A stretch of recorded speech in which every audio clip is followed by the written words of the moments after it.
Bienvenidos a la clase en modalidad distancia correspondiente a la segunda parte del módulo 10, Programación en lenguaje ensamblador. Bueno, para esta segunda parte nos había quedado pendiente quizás los aspectos más sustantivos de este asunto de programar en lenguaje ensamblador.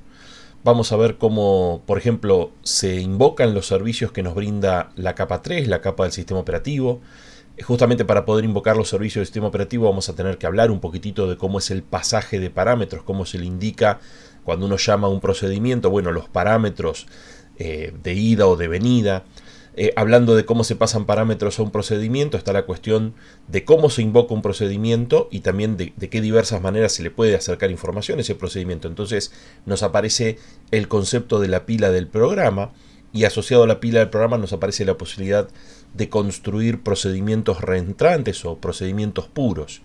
Y después, un poco como para atar todos estos conceptos, vamos a repasar brevemente en qué consiste el proceso de ensamblado, de vinculación y de carga. Son tres etapas fundamentales, desde que uno escribe un programa en lenguaje ensamblador hasta que ese programa está en ejecución.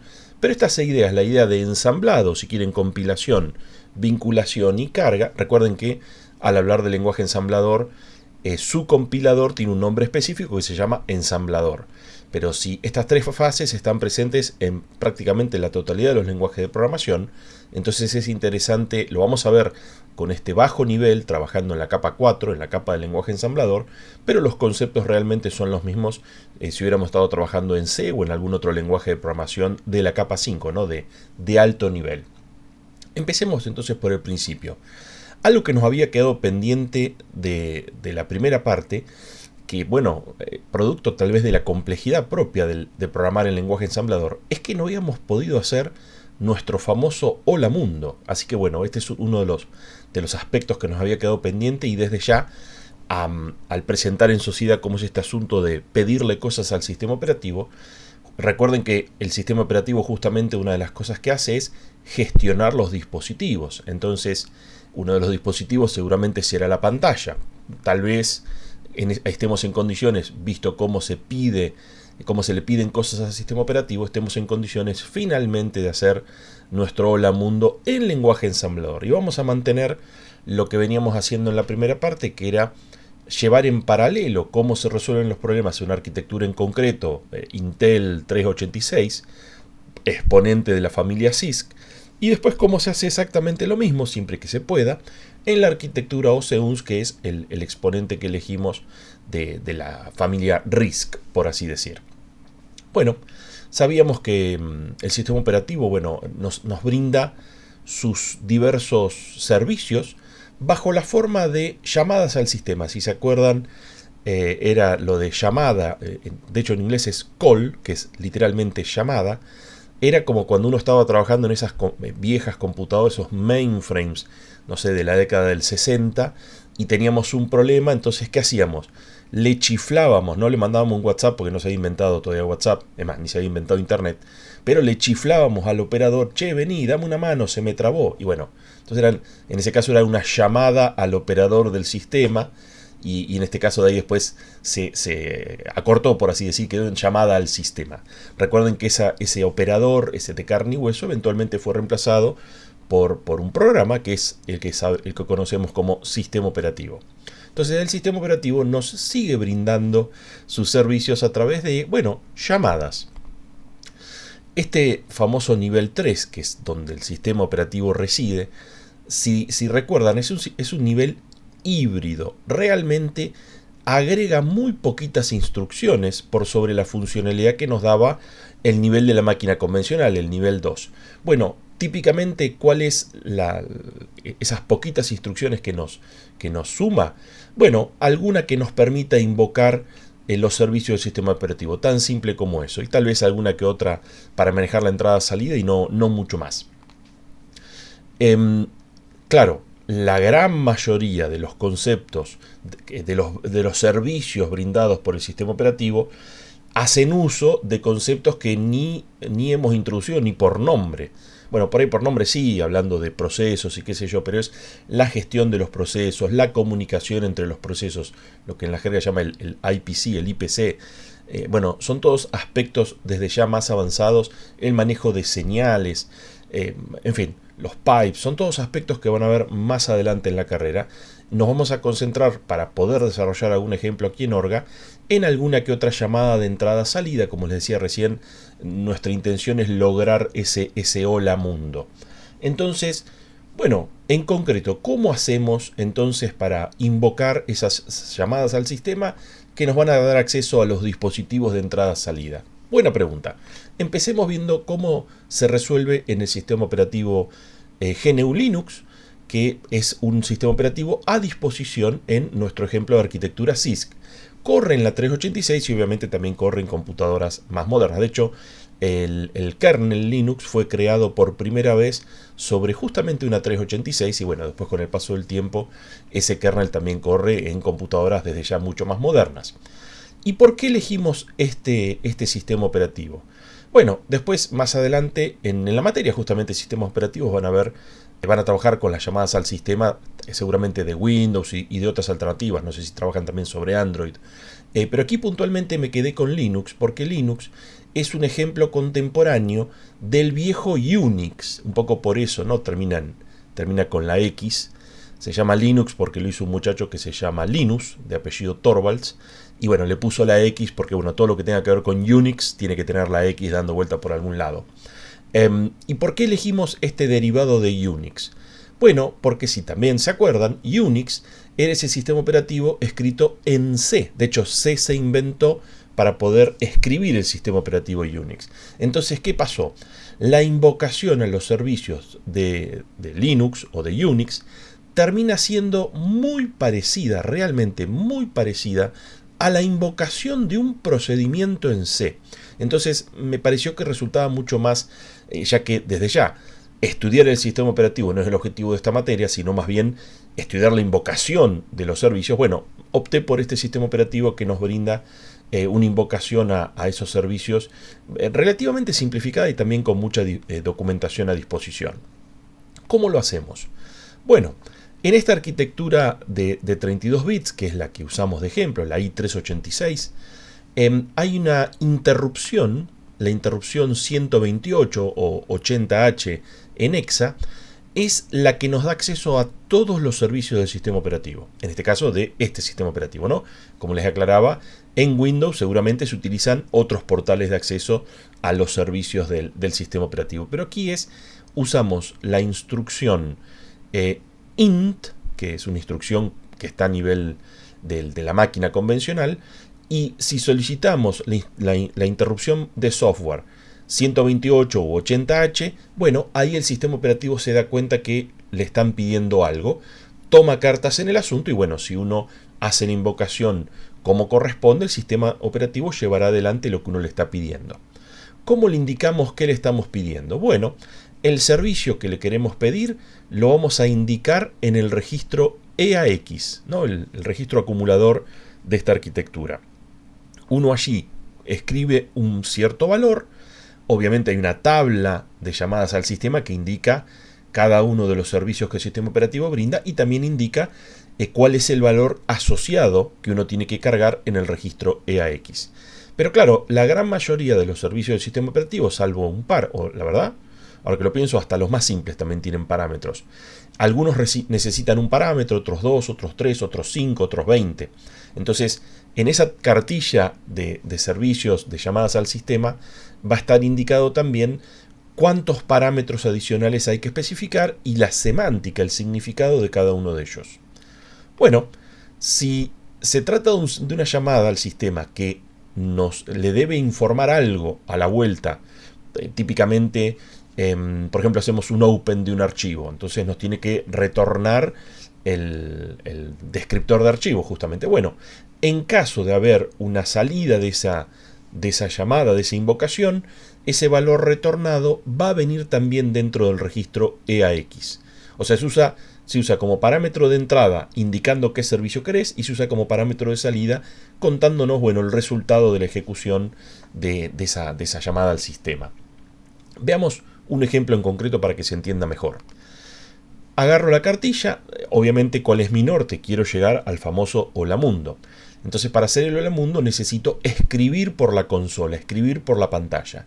Bueno, descubro que hay una llamada al sistema, todas las llamadas al sistema, al menos en Unix, al menos en Linux, arrancan con sys-bajo, ¿no? Es como una llamada, si está prefijada sys-bajo, son llamadas al sistema operativo. En este caso, encuentro que una llamada write y me sirve no solo para, bueno, en realidad no es específicamente para escribir por la pantalla, sino que es para escribir en un archivo. Lo que pasa es que Unix en algunas cosas las ha resuelto de una manera exquisita.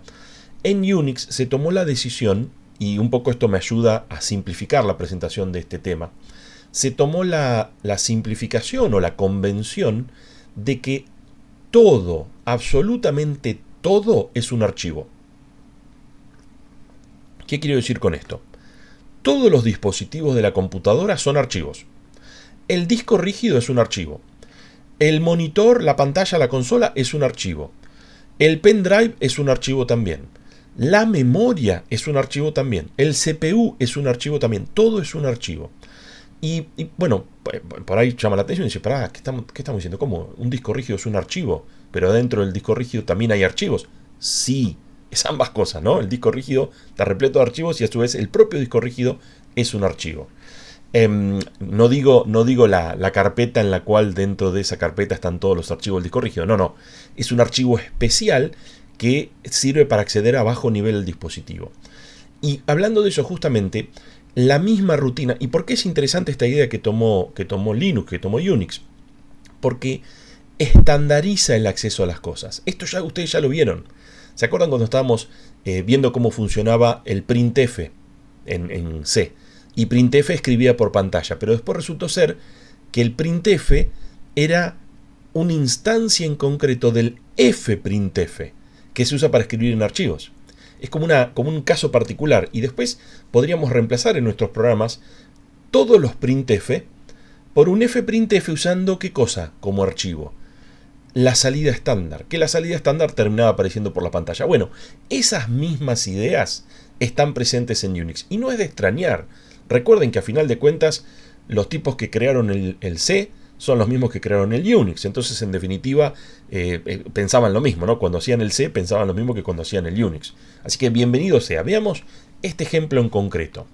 Necesitamos, bueno, primero indicar en el registro EAX cuál es el número de servicio del syswrite. Miramos la cartilla, el número de servicio es el 4. Ponemos un 4 en el registro EAX.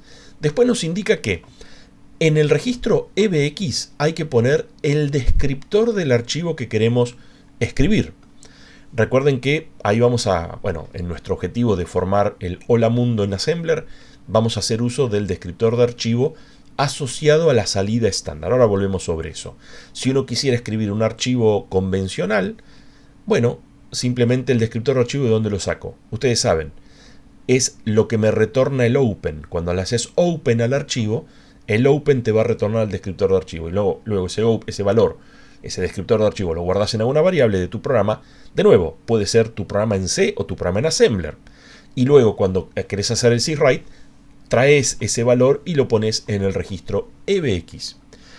Estamos escribiendo un archivo, ya sabemos a qué archivo estamos escribiendo, el que está allí caracterizado por ese descriptor. ¿Qué falta? Bueno, decirle qué cosa queremos escribir. Y acá lo vamos a especificar para no tener que hacer múltiples invocaciones a esta llamada para cada byte o para cada word que queremos escribir. Nos da la posibilidad de marcar un conjunto de datos y escribirlos todos de un saque. Después van a ver en Arqui lo costosísimo que es la invocación a procedimiento. Entonces la gente, cuando armaba el Unix, tuvo esto presente y dijo, no, ¿sabes qué? No me sirve que tengas que hacer 10.000 invocaciones al syswrite. Haceme una sola y pasame los 10.000 datos que querés escribir. Entonces lo hicieron bien. Y si uno piensa cómo especificar un bloque de memoria, te viene a la mente, si lo piensan un segundito, te viene a la mente dos posibilidades. Decime la dirección de inicio y decime la dirección de finalización. Y luego todos los datos contenidos entre esas dos direcciones es el bloque que querés escribir en el archivo. Vale, funciona, se podría haber hecho así. Aquí se tomó una idea alternativa. Primero se indicó en el registro SX la dirección de comienzo de ese bloque de memoria. Pero en lugar de dar la dirección de final, miren qué hicieron. En el registro EDX simplemente pones cuántos bytes querés escribir. ¿Por qué se hace de esta manera? Bueno, después termina siendo más fácil para implementar la función del sistema operativo si lo tenés indicado así. Ya que de alguna manera lo de la cantidad de bytes que querés escribir vendría a ser como un contador y vos, no sé, podés ir achicando ese valor y cuando llega a 0 ya escribiste todo el bloque. Bueno, una cuestión de convención. Podría haber funcionado cualquiera de las dos. Si hacemos todo esto, invocamos, o sea, hacemos este setup inicial. Acto seguido, ¿qué tenemos que hacer? Invocar la interrupción 80, la 128. ¿Cómo se hace? Bueno, acto seguido ponemos int80, int80h, ¿no? Para que sea la 128. Y ya está. Luego de ejecutar esa secuencia de instrucciones, el sistema operativo se hace cargo, es como decíamos una invocación al sistema operativo, y el sistema operativo termina escribiendo en ese archivo esos datos que le acabas de indicar. Noten que aquí hemos estado haciendo una especie de pasaje de parámetros. Y casi que se me acabaron los registros. Si recuerdan de la primera parte, Intel tenía más, pero estos con letras A, B, C, D, ya el E, E, X no existe. Bueno, podemos comentar al respecto que hay una convención con respecto al pasaje de parámetros. Y en el caso del sistema operativo Unix o Linux, hay dos variantes. Esas dos variantes son en función de la cantidad de argumentos que estamos pasando, que digamos que la llamada al sistema requiere. En el caso de que tengas que pasar de 0 a 6, se van a estar utilizando los registros, como vimos. Bueno, el EAX no. El EAX ahí ya está fijado que tenés que indicar qué servicio llamás. Pero si tenés que pasar de 0 a 6, se usa en este orden: EBX, SX, EDX, como vimos recién. Justo la llamada awrite con 3 parámetros se arreglaba. Si necesitaras más, usamos los registros de origen y destino, el ESI y el EDI, y también usamos inclusive el de puntero al marco, el EBP. Ahí tenemos hasta 6 parámetros, podemos pasar en esos 6 registros que están indicados allí en la transparencia. Obviamente alguien estará pensando, ¿y qué pasa si tengo que pasar 7? Bueno, es buena la pregunta. Y está pensado, si hay que pasar más de 6, o sea 7 o la cantidad que sea, se va a utilizar otro tipo de pasaje de parámetros. El anterior era obviamente basado en registros y este que no tiene la limitación. Claro, ¿y cuál es la limitación del pasaje de parámetros en registros? La cantidad de registros. En la OCUNS tenemos más registros, pero aquí teníamos menor cantidad.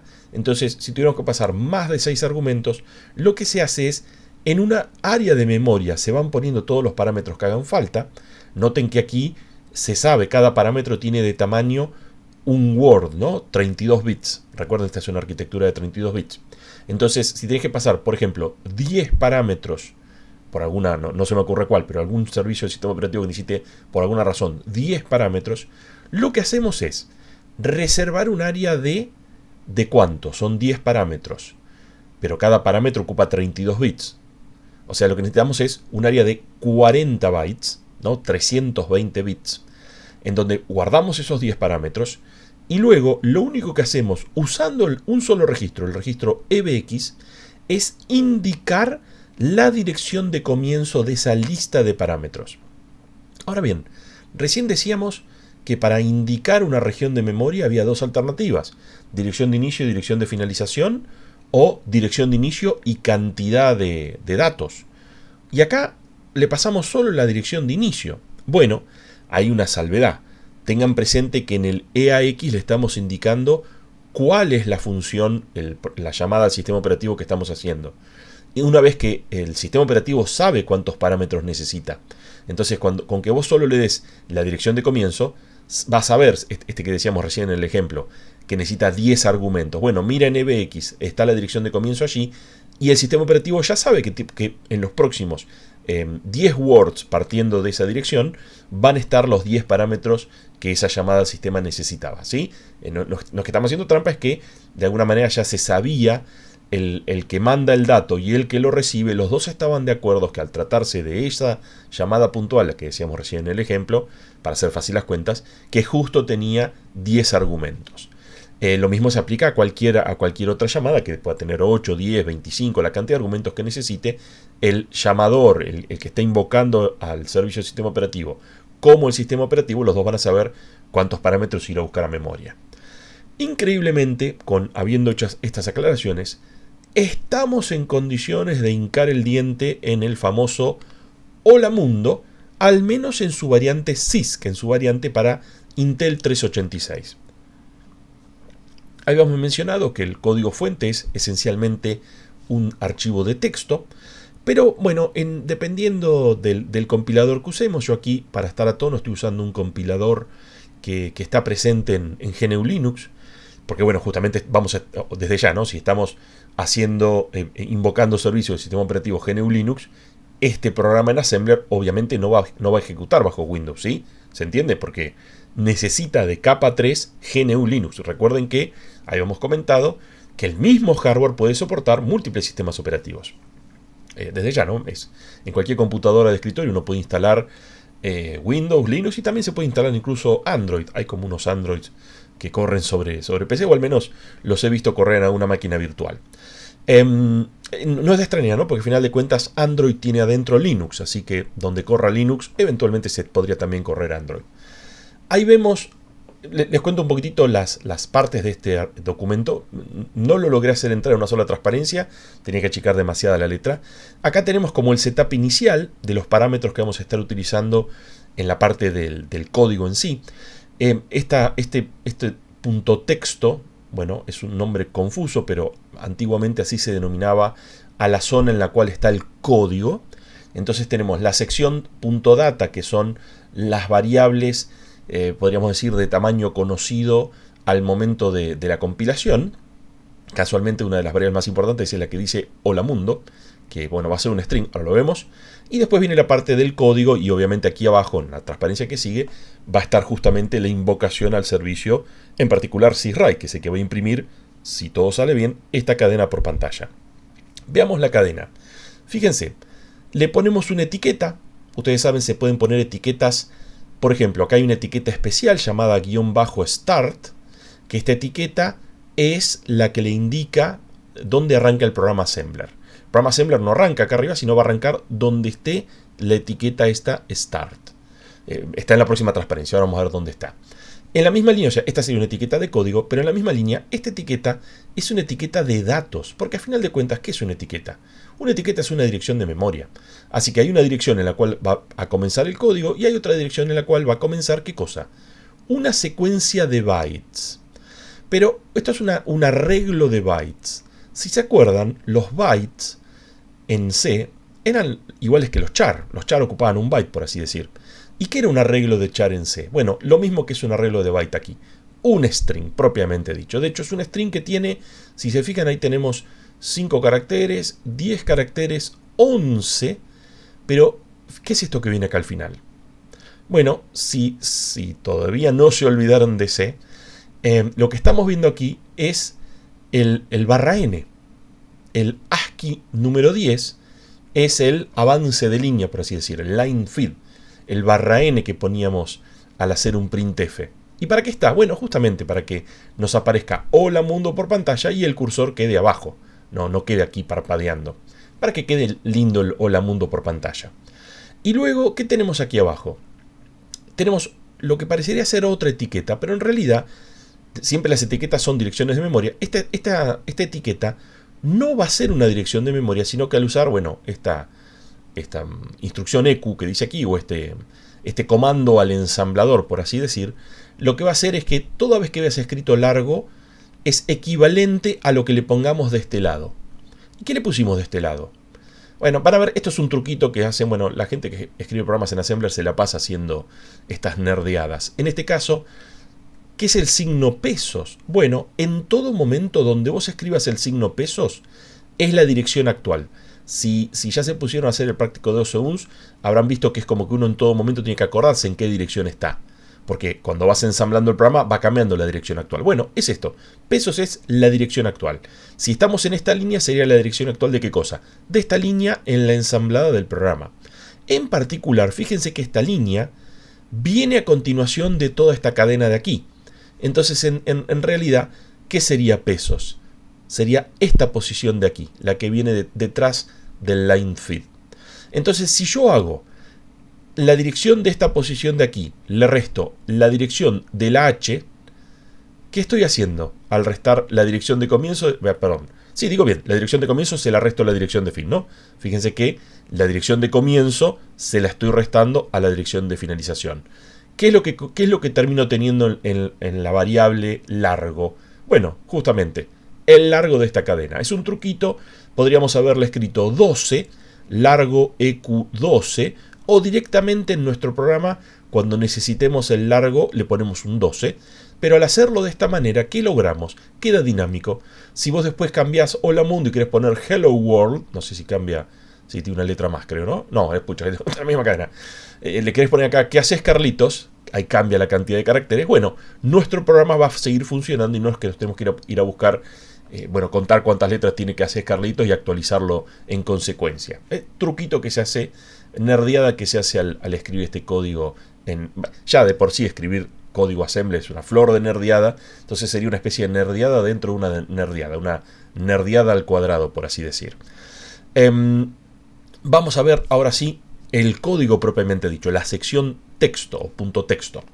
Acá tenemos el código de nuestro programa Hola Mundo.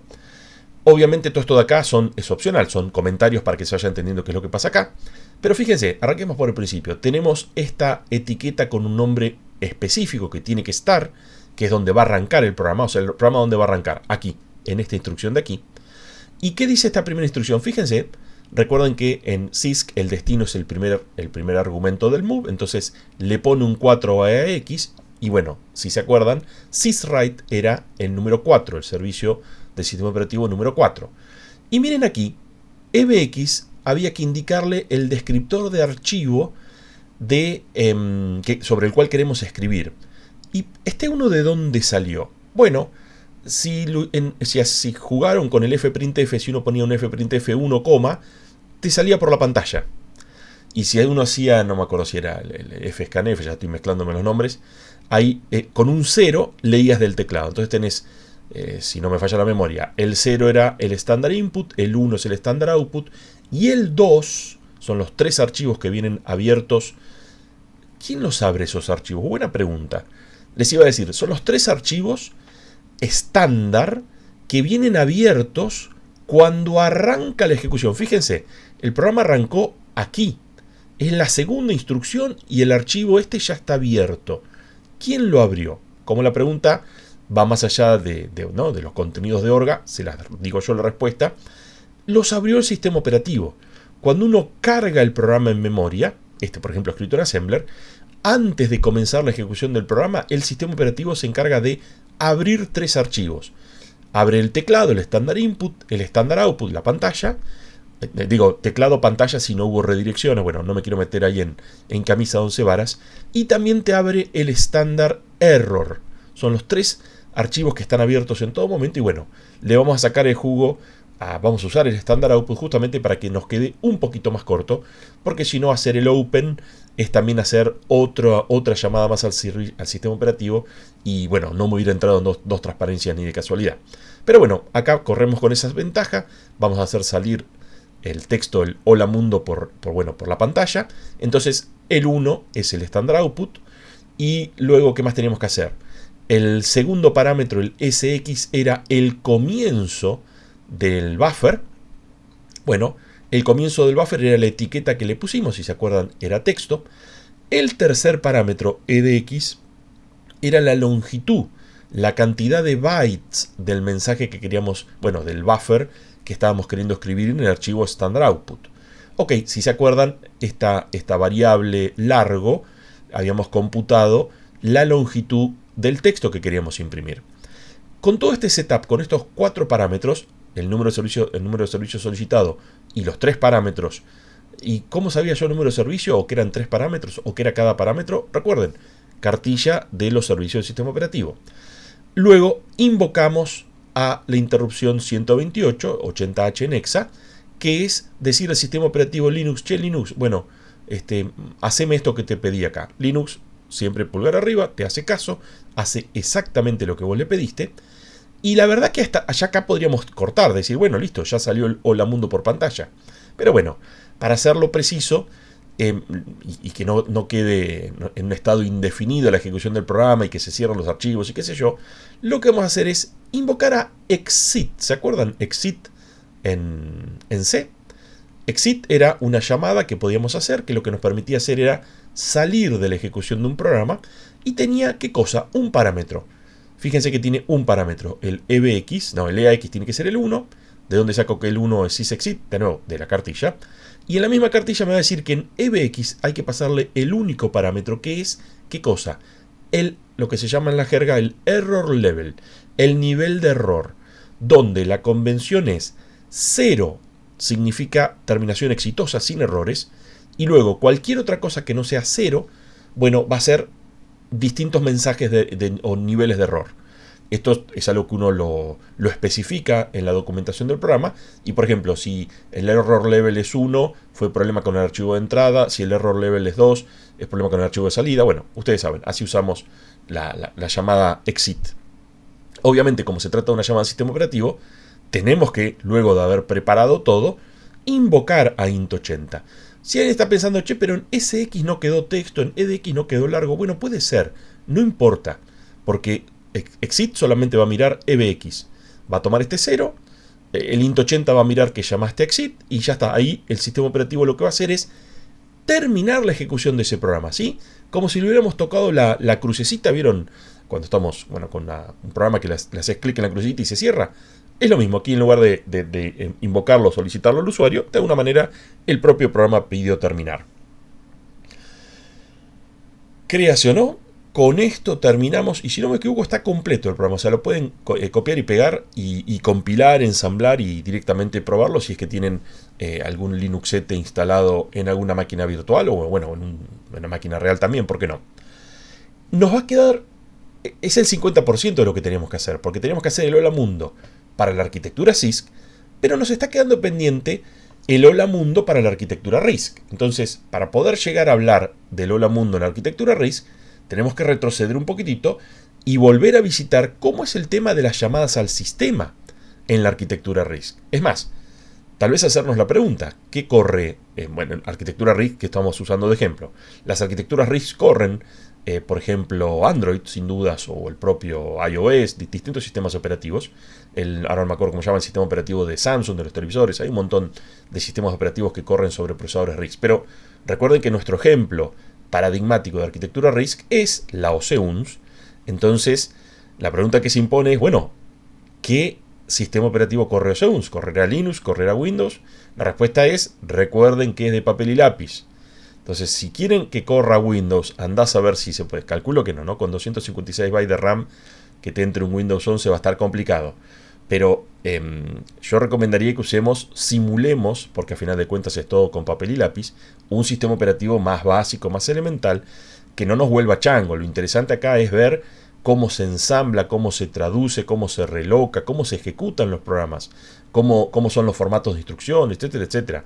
No es el objetivo de usar la OCUNS ponernos a ver cuestiones de sistemas operativos. Como siempre les digo, eso lo van a hacer más adelante en la carrera. Entonces van a ver que vamos a hacer uso, vamos a sacarle el jugo al hecho de que ese tercer nivel extiende, que es híbrido y extiende poquito. Bueno, en el caso de los OCUNS vamos a asumir que lo extiende lo mínimo necesario como para que podamos hacer programas interactivos. Lo mínimo necesario. A saber, solo vamos a asumir que el sistema operativo que corre la OCUNS intercepta los accesos a la alocación de memoria FF, es decir, a la 255 en decimal, FF en hexa.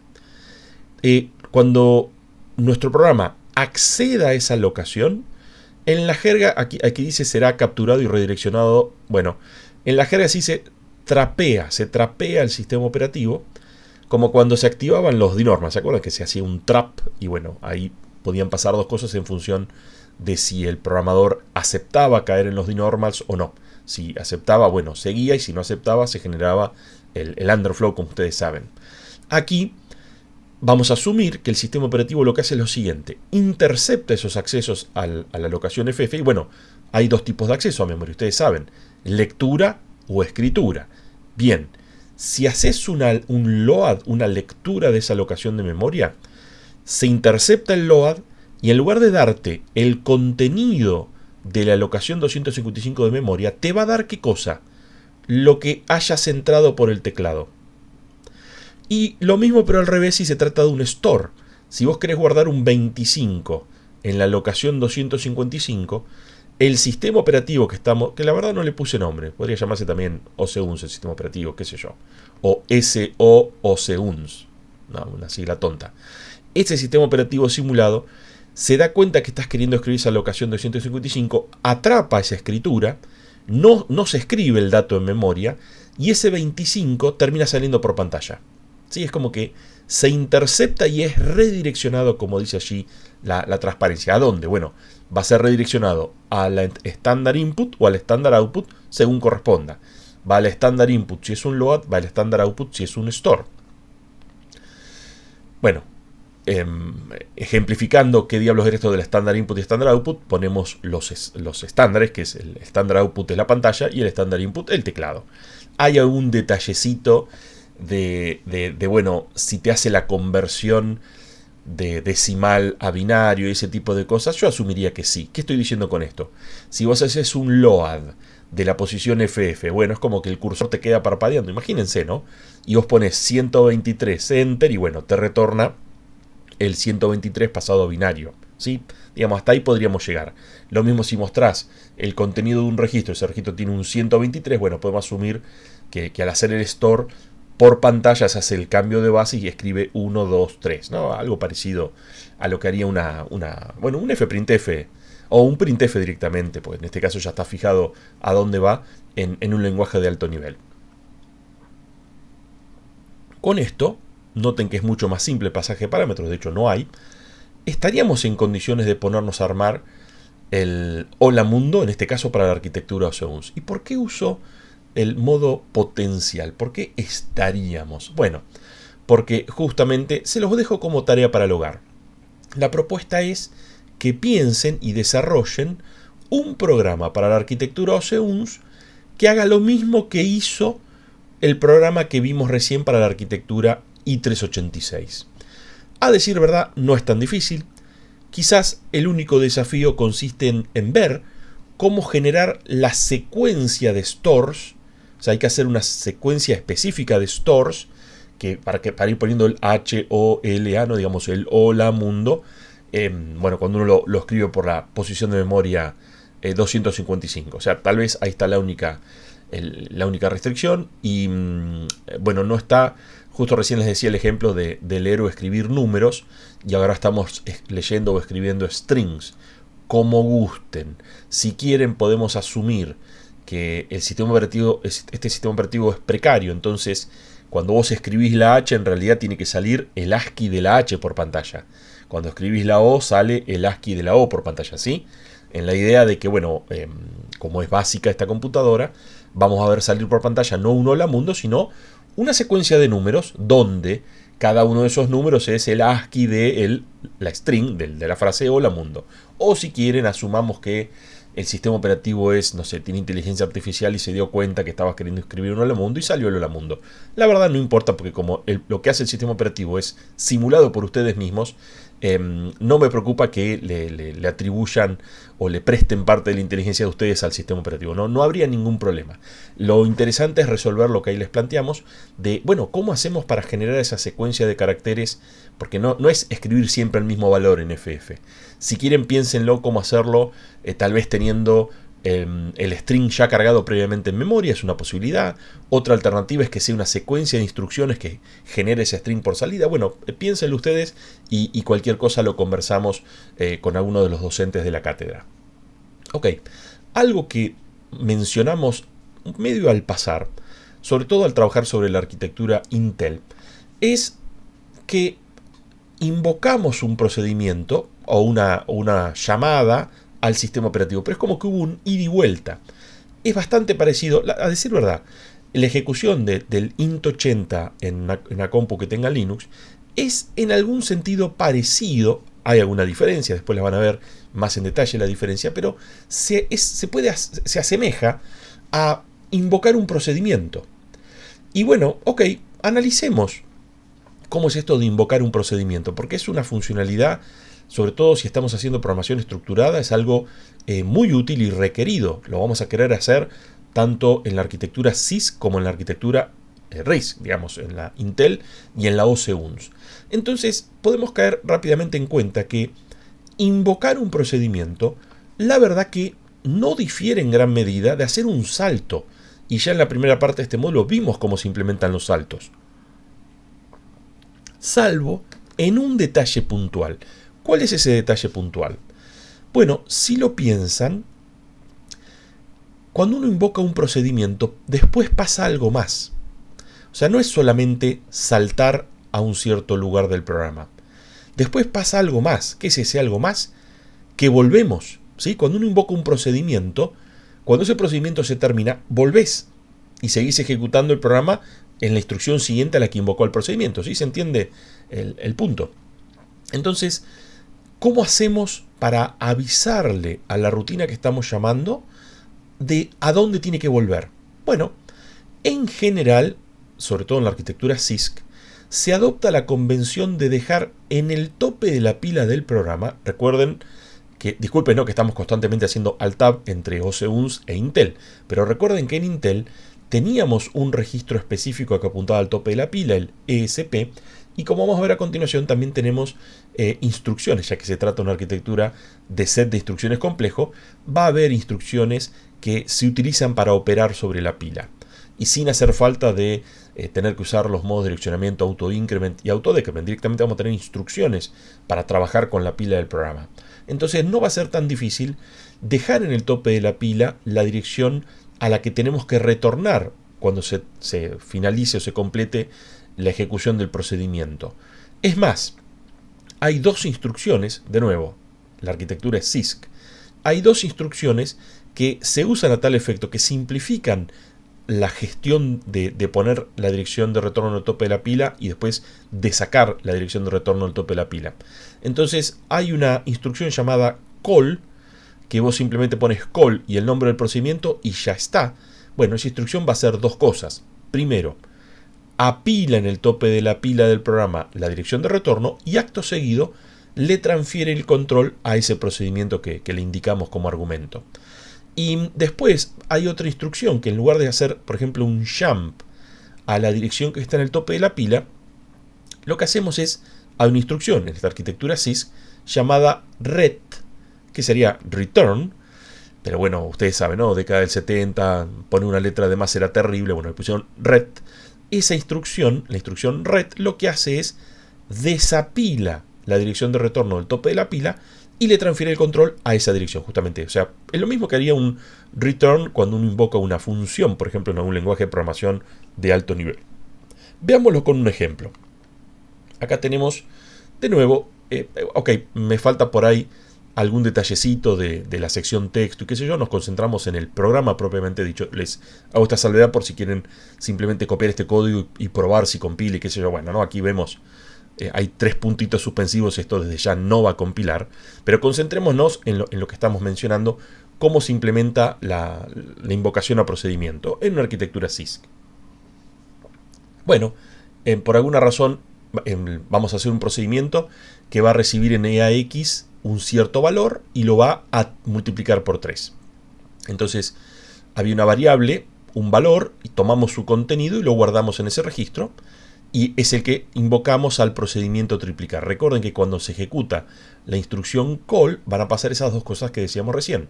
Se va a apilar en el tope de la pila la dirección de retorno, que ¿cuál va a ser? La dirección de retorno es la instrucción siguiente, es el program counter actual, cuando haces el call triplicar. Y la segunda cosa que va a pasar es que en el registro EAX le vamos a estar pasando un parámetro a esta rutina. Y la rutina lo que va a hacer es retornarnos en EAX el mismo registro que se usa para el parámetro de entrada, va a ser también el parámetro de salida. Y acá tenemos el código del procedimiento. Fíjense que un procedimiento es ni más ni menos que cosa. Una etiqueta. Es simplemente una etiqueta. Y en el call simplemente ponemos la etiqueta, porque el call es call a una dirección.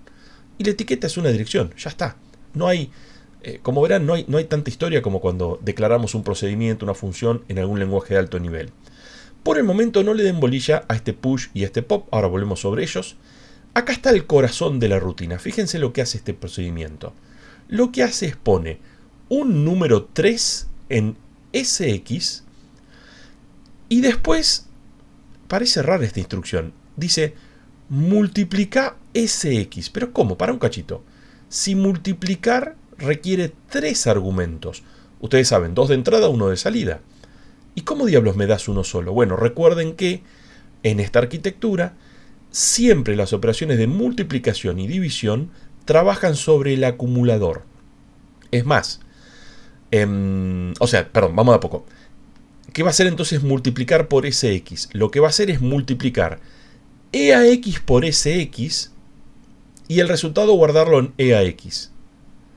Entonces, ¿por qué estamos acá haciendo push SX ni bien arranca el programa? En la rutina. Bueno, porque si se fijan aquí dentro, a SX lo destruimos. Le chanto un 3 encima. ¿Qué valor tenía antes? ¿Qué sé yo? Cuando le puse el 3 encima, lo perdí. Y si vos acá afuera tenías por ahí un dato importante en el registro SX, no lo podemos saber porque acá hay puntitos suspensivos. Por ahí sí era importante, no lo sé. Entonces, lo que hace esta rutina, para ser prolija, es protege el valor de SX. ¿Dónde? En el tope de la pila. Esto que parece casi una instrucción, una llamada al TDA pila, bueno, es increíblemente una instrucción de bajo nivel del lenguaje ensamblador. Hacemos push de este valor, es decir, lo guarda en la pila, como dice el comentario aquí, lo preservamos en la pila.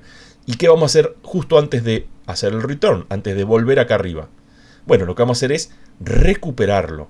Pierdo este 3, no me importa, y vuelve a valer lo que valía cuando. Acá. Aquí lo guardé, aquí lo recuperé. ¿Y por qué? Si esto se entendió, sigamos viendo el código. ¿Por qué hay 2 push? Ok, el SX debería estar claro, porque yo aquí lo destruí. Pero, ¿y el EDX? ¿Por qué estoy guardando? ¿Qué estoy guardando? ¿Porque sí? Si acá nadie lo está molestando. Bueno, estas son las cosas difíciles a veces al programar en lenguaje ensamblador, al menos al programar en lenguaje ensamblador de la arquitectura Intel. Si recuerdan, cuando multiplicamos dos números de 32 bits, fíjense que multiplicar EAX tiene 32 bits, SX tiene 32 bits, el producto de dos números de 32 bits da un resultado de 64 bits, de los cuales los 32 bits menos significativos van a estar guardados en EAX como queríamos, ¿sí? Porque te doy el dato en EAX, lo multiplico por 3 y me sale en EAX el resultado. Pero como genera un resultado de 64 bits, decíamos, los 32 bits más significativos, los de mayor peso, los escribe ¿dónde? En EDX, casualmente. Si uno mira la cartilla de instrucciones y se fija cómo funciona mul, o si querés googleás mul, bueno, ¿no? En la documentación lo buscás, control F dentro de la documentación, vas a ver que te destruye el valor de EDX. Entonces, aquí lo protegemos y aquí lo recuperamos. ¿Por qué? Bueno, porque es un procedimiento triplicar que, por así decir, da overflow si el resultado no entra en 32 bits. Cuando digo da overflow es porque no es que va a señalar, no es que va a prender el flag de overflow, sino que, porque es muy básico el procedimiento, ¿no?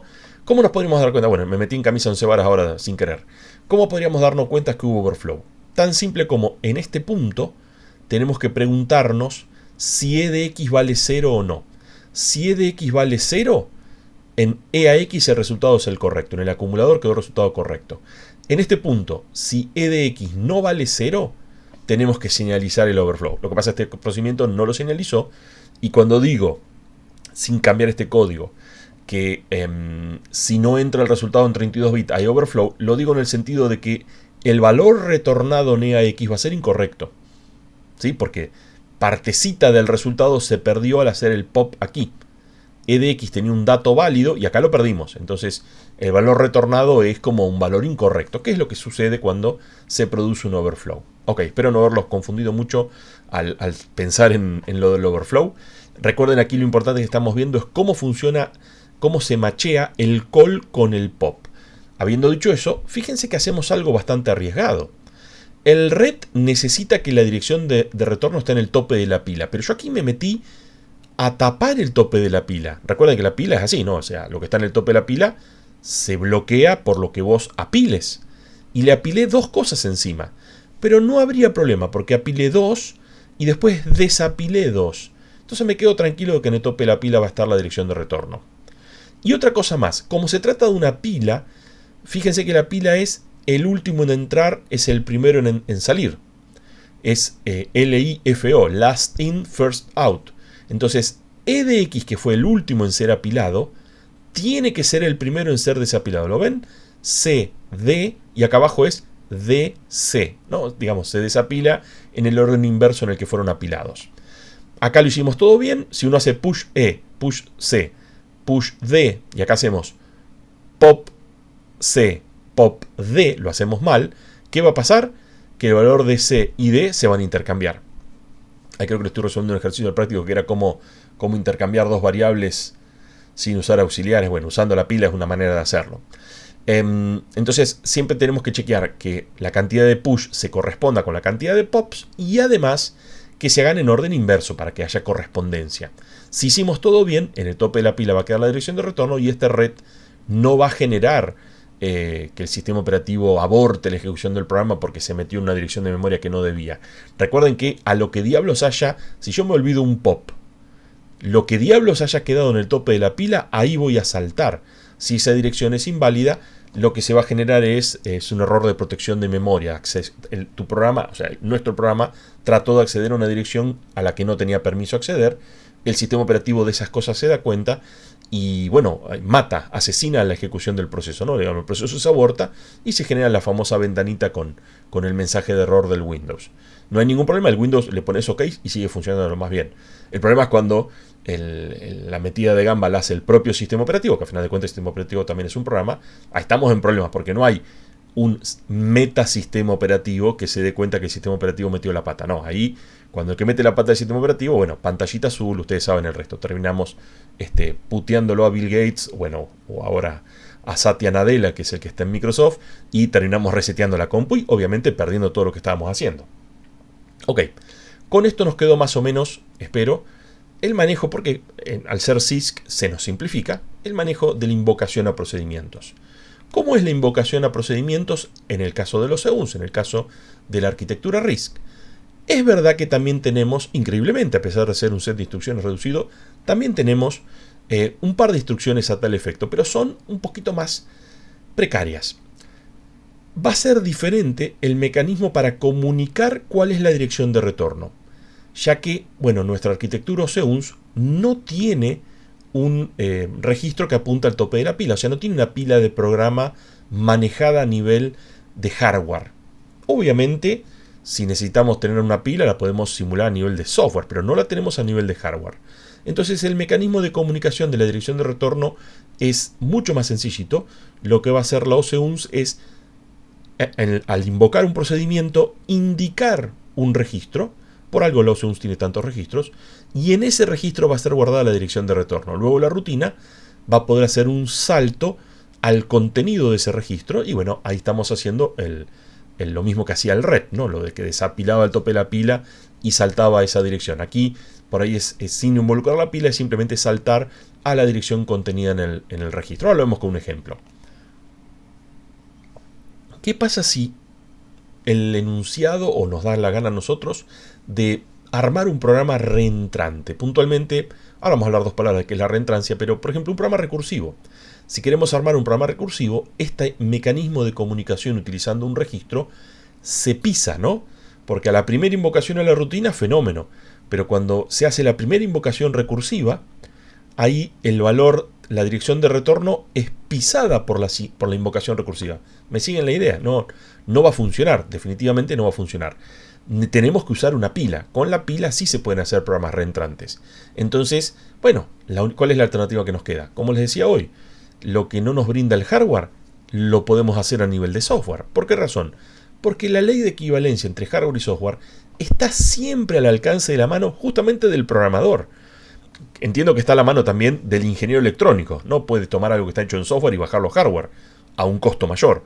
A nosotros, con un costo mucho menor, podemos tomar alguna funcionalidad que tal vez el hardware por alguna razón no brinda y lo programamos nosotros. Me acordaba cuando la otra vez charlaba con un alumno que estaba rindiendo final, justo hablábamos de la ley de equivalencia entre hardware y software. Hace mucho tiempo atrás, antes de que apareciera el Windows, cuando el sistema operativo era el DOS, también un sistema operativo que hacía Microsoft, era computadoras mucho más precarias, década del 80, por ahí 90, se simulaba, las computadoras que vos comprabas eran monocromáticas, ¿no? Eran blanco y negro. Y los jueguitos de computadora eran a color, obviamente. Entonces, lo que se hacía, vos no tenías una placa de video a color porque tu computadora, bueno, Hércules se llama la tecnología, era monocromática. Lo que se hacía es, por software, síganme porque esto es increíble, lo contás y no se puede creer. Por software, simulabas a la placa de video. O sea, vos ponías ese simulador de la placa de video y después podías arrancar el jueguito y andaba más o menos, bueno, se veían sin colores, ¿no? Porque era blanco y negro, pero se simulaba el hardware. El programa pensaba que vos tenías una placa de video que en realidad no la tenías. Una cosa increíble, ¿no? Hoy en día, olvídate de simular, si no tenés placa de video, la máquina no, bueno, por ahí sí arranca lento el Windows, pero olvídate después de poner un juego que sea demandante, ¿no? Necesitas, contábamos al comienzo en el primer módulo, que los procesadores de las placas de video son hoy en día los CPUs, los chips, que tienen mayor cantidad de miles de millones de transistores. Tienen más miles de millones de transistores que el propio procesador que el propio CPU. Ok, así que fíjense que ese sería un ejemplo extremo, ¿no? de equivalencia entre hardware y software. No tenés placa de video, no te preocupes, la simulamos por software. Sin llegar a un extremo tan grande aquí, ok, tu CPU RISC no te da pila del programa, ningún problema, la simulamos nosotros. Ahora volvemos sobre ese punto. Antes de ver cómo trabajar con cómo hacer reentrancia cuando tu hardware no te brinda pila, veamos cómo sería entonces la invocación a una rutina en el caso de una arquitectura RISC, haciendo uso de este registro para indicar la dirección de retorno. Acá tenemos un ejemplo parecido, no es exactamente el mismo. Aquí en lugar de triplicar, porque bueno, ustedes saben, la arquitectura OSEUNS no tiene instrucción de multiplicación, entonces aquí lo que tenemos es, y también para que me entre una transparencia, simplemente duplicar. Entonces la rutina se llama dupli y lo que hace es toma un valor, ahora vamos a ver dónde, y a ese valor lo duplica y lo retorna en ese mismo registro. Vamos de a poco. Bueno, veamos, al igual que antes, para invocar un procedimiento la instrucción es call, y aquí lo que se pone es la etiqueta, o sea, es igual que antes, es una dirección de memoria, y acá está la dirección. Cuando vengamos ensamblando nuestro programa OSEUNS, cuando vamos a ensamblar esta instrucción, bueno, lo que valga el PC, bueno, lo que valía el PC en la anterior si quieren, es lo que va a valer esta etiqueta. Entonces en ese punto, lo que vamos a escribir aquí dentro de esta instrucción, cuando esté ensamblada, va a ser el mismo valor que va a tener como dirección esta instrucción de aquí. Hasta ahí vamos. Ahora, ¿cómo le mando información? Bueno, lo que va a hacer es, tal vez me estoy adelantando esta pregunta aquí, ¿qué parámetros recibe? Si se fijan, pone en RA la suma de RA con RA, o sea, claramente recibe en el registro A el valor a duplicar y lo retorna también en el duplicado en el propio registro A. Y luego hacemos jump R0. ¿Qué es esto? Bueno, es la forma de hacer el retorno al programa principal cuando termina la ejecución de la rutina. ¿Por qué? Porque el call, a diferencia de antes, que era solamente call, el nombre de la rutina, ahora es call, el nombre de la rutina, coma, el registro para el jump and link. Entonces aquí queda la dirección de retorno. ¿Qué queda cargado en R0? Bueno, la dirección de la instrucción siguiente. Cosa de que cuando terminemos de ejecutar el programa, podamos hacer un jump al contenido de este mismo registro de aquí, y de esa manera la ejecución continúa en la instrucción siguiente. Y esta pregunta es interesante, la he hecho en algún examen, no me acuerdo si en algún final también. Si uno mira esta rutina, uno dice, claramente RA recibe el dato a ser duplicado y en RA retorna el dato ya duplicado. Y la respuesta está mal, porque esta rutina tiene dos parámetros, dos de entrada y uno de salida. RA, que tiene el valor a ser duplicado, y R0, que es la dirección de retorno. Son los parámetros de entrada y obviamente RA es el parámetro de salida. Entonces, no se olviden de este R0 de aquí, que vendría a ser una especie de parámetro implícito, si se quiere. Es el único parámetro explícito, pero no sé por qué siempre se lo olvidan, ¿no? Implícito es, aquí vemos RA, que se setea previamente antes de invocar a dupli. Si miramos un poquito más qué está pasando con el programa, vemos que arranca acá arriba y que termina acá en el famoso la instrucción halt. ¿Y qué hace? Fíjense, en RE agarramos un registro cualquiera y le ponemos un FF. ¿Para qué? Bueno, para después hacer fácil lo del 0RE. Cada vez que damos 0RE, ¿qué estamos haciendo? Estamos haciendo load o store a esa famosa locación 255 que el sistema operativo va a interceptar y redireccionar. Entonces, si yo hago un load a la posición 255, ¿qué estoy haciendo? Estoy leyendo un valor del teclado y lo que vos escribas lo va a guardar en RA. Luego, la invocación a dupli va a hacer lo que decíamos, va a duplicar su valor. Y por último, que se hace un store al 0RE, que se acuerdan, RRFF, o sea, está escribiendo el valor de RA duplicado a la locación 255. ¿Qué hace? Lo muestra por pantalla. Esencialmente tenemos un mini programa, mini, si se fijan, son 7 instrucciones, que lo que hace es lee un valor por pantalla y lo multiplica por 2. Increíblemente escrito en assembler de una arquitectura de papel y lápiz. Si hasta acá más o menos estamos, algo que venimos usando, bueno, lo usamos en la arquitectura CISC y lo vamos tal vez a querer usar también en la arquitectura RISC, es la pila del programa. Es lo que se llama el stack. Es una de las 4 regiones que conforman un programa en ejecución. Es muy importante, es donde en los lenguajes de alto nivel se van apilando los registros de activación. Si se acuerdan, los registros de activación tenían las variables locales de los procedimientos. Aquí en Assembler también lo podemos usar para lo mismo. Y en el caso de que esté a disposición, bueno, si estamos en la arquitectura 386 van a ver que hay un par de instrucciones para manejarla. Si estamos en la arquitectura RISC, bueno, vamos a tener que arremangarnos y aplicar, como decíamos hace un ratito, la ley, apelar a la ley de equivalencia entre hardware y software. Entonces, ¿qué características tiene la pila del programa? Bueno, su tamaño es dinámico, porque a veces tiene más cosas apiladas, a veces tiene menos cosas apiladas. Su tamaño crece o disminuye según se requiera. Como peculiaridad, creo que ya se los había comentado, crece hacia abajo desde la dirección más alta. Esto es porque, bueno, los programas en ejecución tienen 2 regiones de tamaño fijo, que es el código y los datos de tamaño fijo a la hora de arrancar la ejecución del programa. Después tiene 2 regiones de tamaño variable, que una es el stack, la pila, lo que estamos hablando aquí. Después tiene el heap. Entonces se tomó la decisión de que el heap crece de abajo hacia arriba y el stack crece de arriba hacia abajo. Y en el medio, entre el heap y el stack, está, bueno, el área que todavía está libre y que el programa en ejecución puede utilizar si es que así lo requiera. ¿Para qué se usa la pila del programa? Bueno, la pila del programa, también a veces se me puede haber escapado decir pila del sistema. La pila del sistema es ni más ni menos que la pila del programa llamado sistema operativo, ¿no? La pila del programa llamado sistema operativo, a veces le decimos pila del sistema. Si estamos hablando de un programa en particular, un programa del usuario, el término correcto es pila del programa. ¿Para qué va a ser usada? Bueno, para lo que usamos cualquier pila, ¿no? Va a ser para guardar datos temporalmente. En el caso de un programa en ejecución va a ser, por ejemplo, para indicar la dirección de retorno, como se hacía en la arquitectura Intel, o como podemos hacer, si así lo deseamos, para la arquitectura OCUs, en el caso, ¿no?, de apelar, ¿no?, a la equivalencia entre hardware y software. También se lo puede utilizar para indicar parámetros adicionales en la invocación a un procedimiento. Digamos, la pila del programa tiene una multiplicidad de usos, o sea, es una estructura realmente cómoda. Vimos también, me olvidaba y la estaba leyendo, otro uso que le podemos dar a la pila del programa es para preservar registros mientras se ejecuta un procedimiento, ciertos registros que después queremos que queden sin ser alterados producto de la ejecución del procedimiento. Yo recién pensaba por ahí en líneas generales, pero bueno, tengo que recordar que estamos específicamente hablando de la programación en lenguaje ensamblador. Bueno, ¿cómo usamos la pila del programa en la arquitectura 386. Recién habíamos visto en el ejemplo previo de llamada a procedimiento cómo se lo usaba.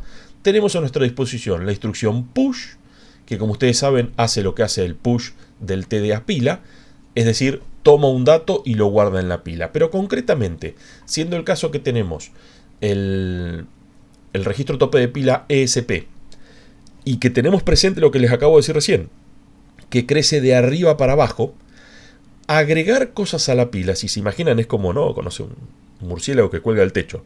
Si crece el murciélago, es como que el puntero al tope del murciélago, ya me metí un camisón cebra otra vez, el puntero al tope de la pila, para que crezca la pila, tiene que achicarse, ¿sí? ¿Por qué? Pues está pata para arriba, como el murciélago. Entonces, va a restar el tamaño en byte. Bueno, justo el push de la arquitectura Intel es inteligente. Vos podés apilar palabras, pero también podés apilar bytes, podés apilar datos de 16 bits, o sea, podés apilar datos de 8, 16 o 32 bits. Y en función, a decir verdad, va a tener distintos push.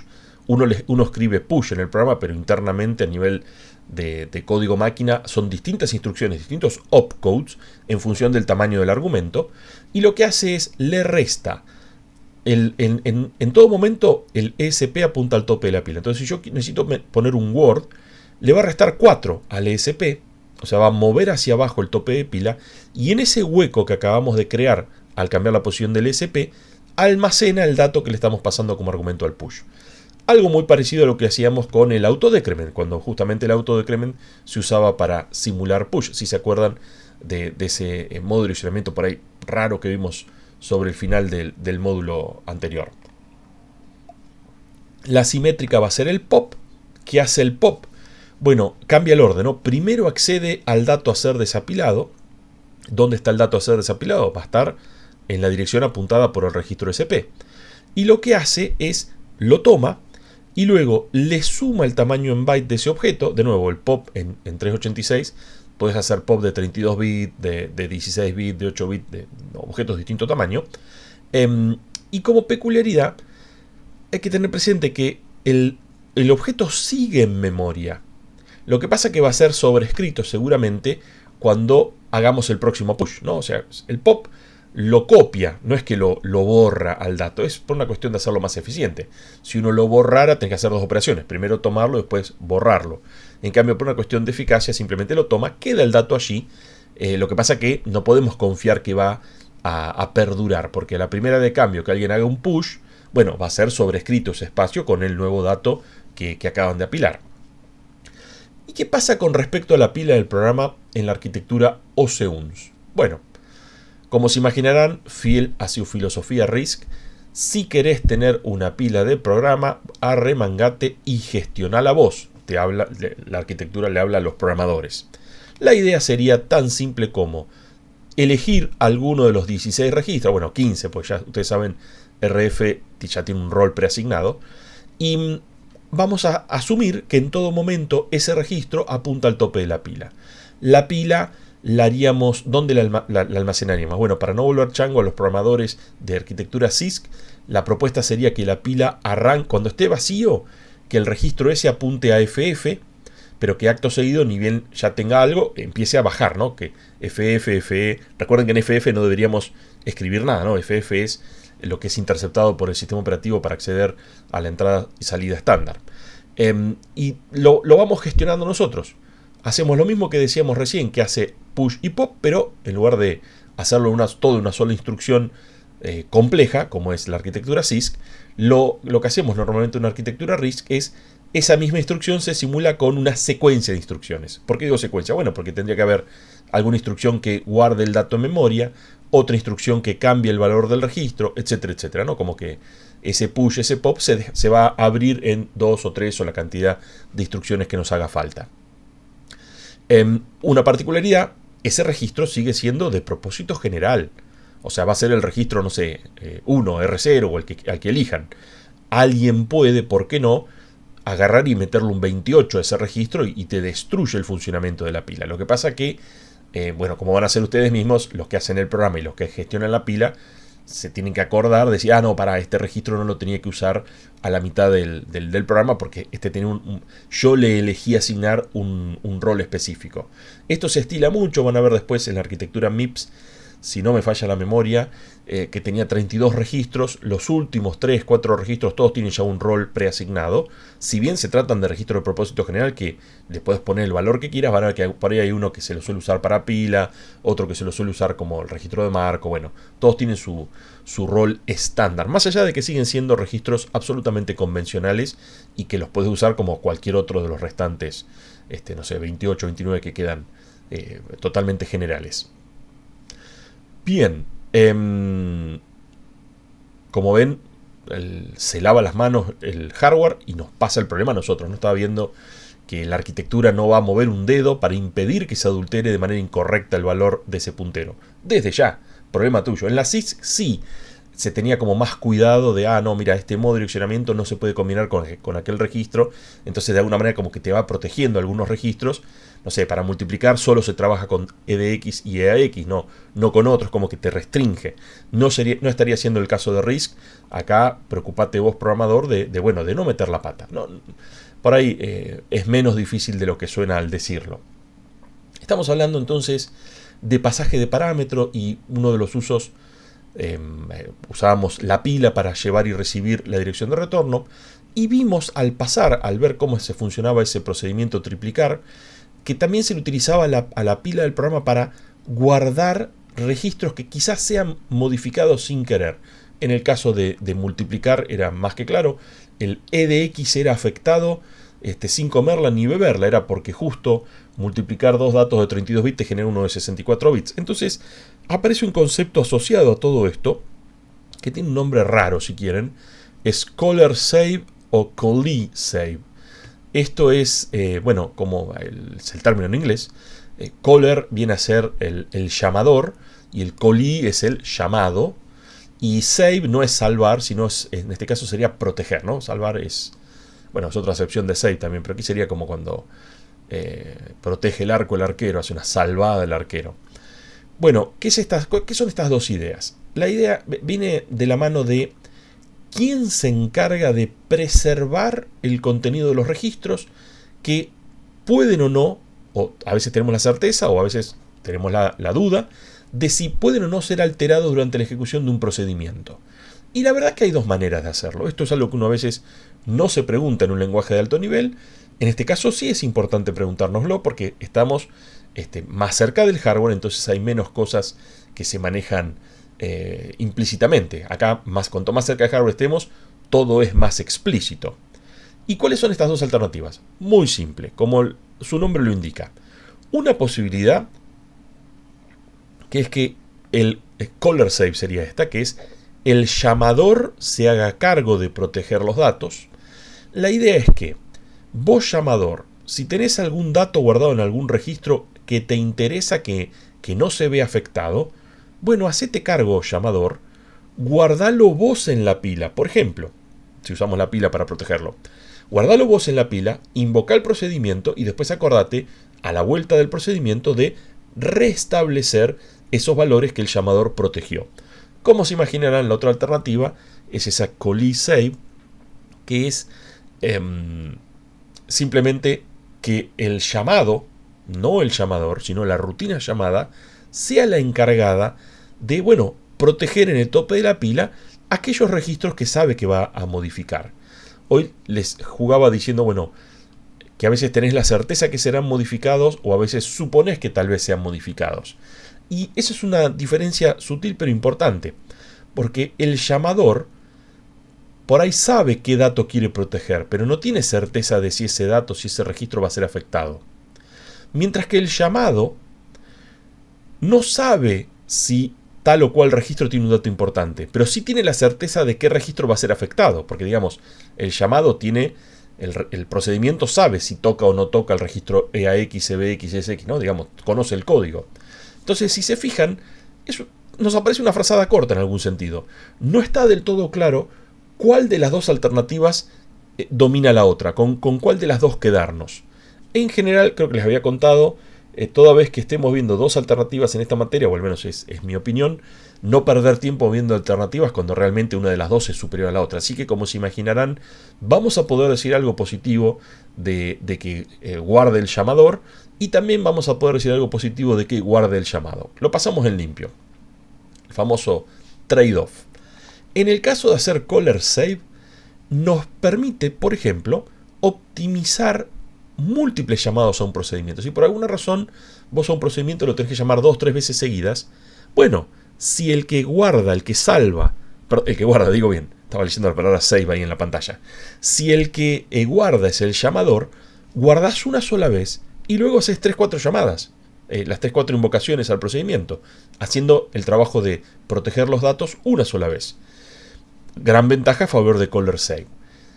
¿Pero qué pasa con call save? Bueno, el que guarde el llamado es interesante, como tiene más información y sabe qué registro se va a ver afectado y cuál no, solamente va a proteger los que realmente van a ser afectados.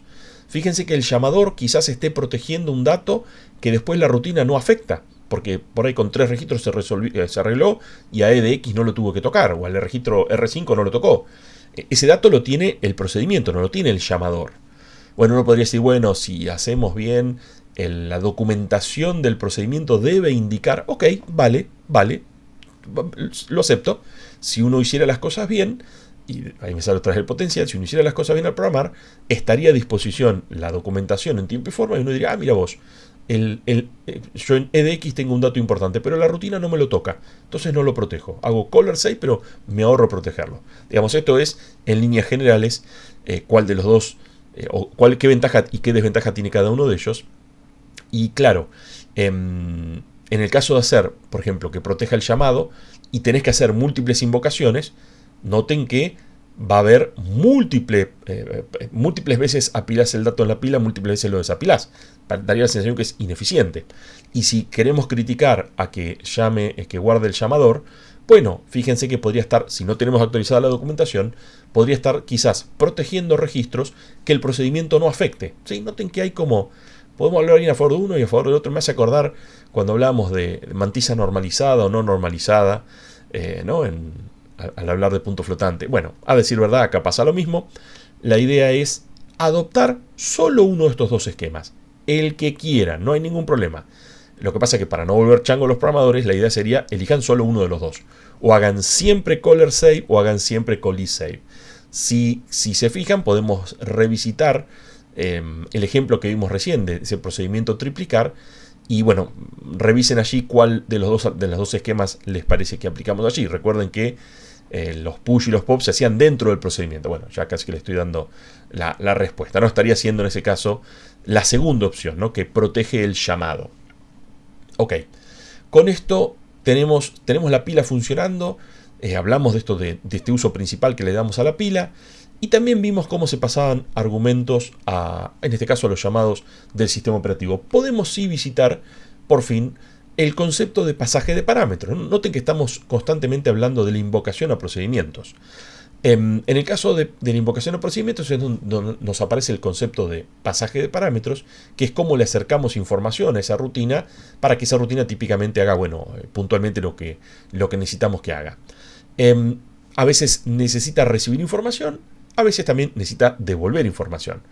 Es decir, cualquier procedimiento va a necesitar un conjunto de parámetros, de argumentos. ¿Y cómo vamos a pasar esos argumentos, esos parámetros? La verdad es que hay varias maneras. La primera, la más obvia, es usando los registros del procesador. Vimos un ejemplo de eso al invocar procedimientos en la arquitectura OCUNS. Otra alternativa era usando una región de la memoria. ¿Se acuerdan cuando invocábamos a un servicio de sistema operativo que requiriera muchos argumentos, tantos que no nos alcanzaran los registros del procesador? Se había convenido hacer uso de un bloque de memoria. Ahora vamos a hablar aspectos a favor y en contra de cada uno de ellos. Pero también aparece una tercera opción, que es haciendo uso de la estructura que presentamos recién, la pila del programa. Vamos a analizar cada uno de ellos un poco más en detalle. Primero, contrastemos los primeros dos, porque acá es bastante fácil. Acá es una especie de un Boca River, por así decir. Si usamos registros, sin dudas es el mecanismo más eficiente, porque ustedes saben, los registros están dentro del procesador, y si están dentro del procesador, se activa esa famosa regla de que no podés ir lejos y rápido a la vez. Pero como estamos yendo cerca, porque los registros están adentro del procesador, en ese caso sí puedo ir rápido. Por eso decimos es por lejos el mecanismo más eficiente. Pero así como te digo una buena, te digo una mala. Lo vimos recién también.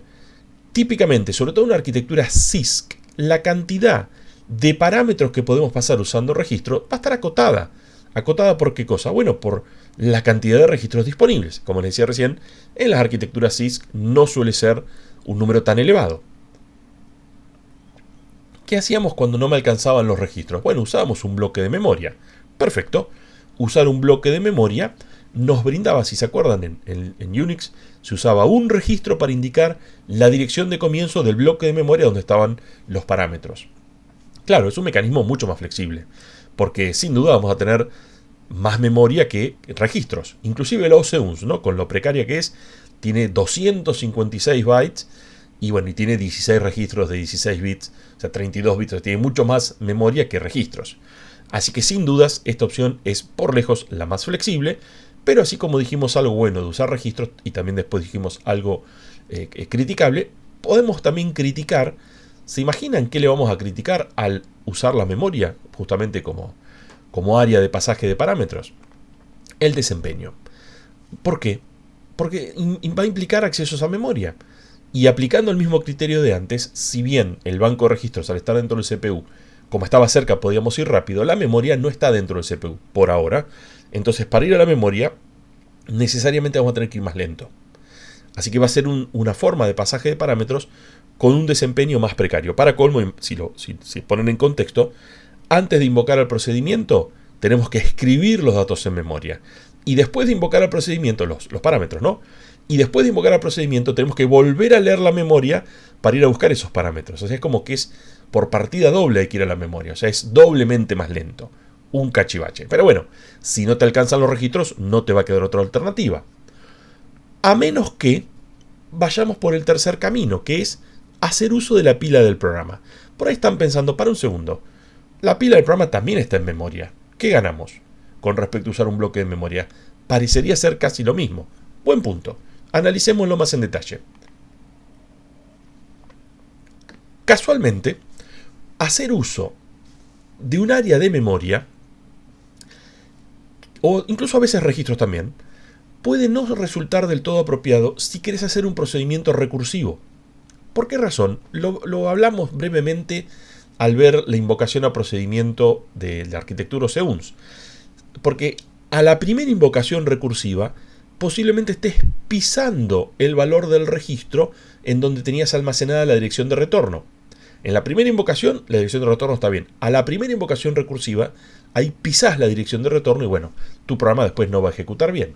Y en el caso de usar un bloque de memoria creo que es más evidente, ¿no? A la primera invocación recursiva, pisaste los parámetros de la primera invocación. Entonces, posiblemente la ejecución del procedimiento no estás perdiendo la dirección de retorno. ¿Por qué? Porque la dirección de retorno está en la pila y la pila sí permite implementar procedimientos recursivos. Pero usando un área de memoria para pasar parámetros, ahí perdés los parámetros del programa y bueno, posiblemente la ejecución del procedimiento no sea la deseada, o sea, haga algo distinto a lo que uno esperaba que haga. Justamente, usando no solo, como decíamos, la pila del programa sirve en los programas recursivos para pasar la dirección de retorno, pero entonces, ¿qué tal si además de la dirección de retorno metemos en la pila del programa los parámetros? Si hacemos eso, bueno, vamos a estar en condiciones de implementar programas recursivos con relativa simpleza. Lo de relativa simpleza sería, bueno, hay una salvedad. Como la dirección de retorno va a estar ocupando el tope de la pila, los parámetros del procedimiento van a ser apilados, bueno, acá por ahí los confundo diciendo debajo, por debajo del tope de la pila. ¿Sí? O sea, en el tope de la pila tiene que estar la dirección de retorno, entonces los parámetros van a estar por debajo. Si lo pensamos desde el lado del programa que invoca, vos vas a hacer push, push, push de los parámetros y finalmente haces el call, ¿no? De esa manera queda la dirección de retorno en el tope de la pila. Entonces, los parámetros no van a estar en el tope de la pila. Es decir, acceder a los parámetros, si usamos pasaje de parámetros usando la pila del programa, implica acceder a la pila no como si fuera una pila. Porque la verdad no tiene sentido desapilar el tope de la pila, ¿no? De la dirección de retorno y qué sé yo, porque la dirección de retorno no la vas a necesitar primero, la vas a necesitar al final.